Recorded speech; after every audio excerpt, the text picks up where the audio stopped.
Ìdòwú wo àwọn èèyàn tó kan Jésù mọ́gi o.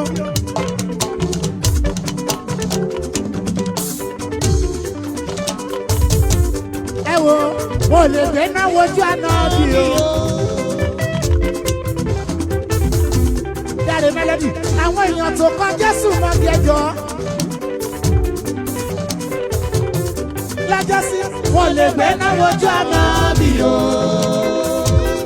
Ṣùgbọ́sọ́lá sọ̀rọ̀ mọ́ Líle l'Anabi.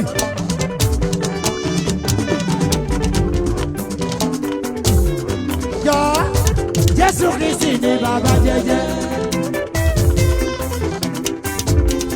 Aláṣẹ tún gbèbù ọmọ Líle l'Anabi. Adémọ́lá ọ̀ṣà ọ̀gbọ́n. Jésù Kristi ni bàbá jẹ́jẹ́. Jagunjagun ṣálà lórí o. Sátá olórí ogun sáni Jésù Kristi. Bá mi ṣètọ́jú ọjà Ayéfẹ́lẹ́. Owó bàbá mẹ́ta.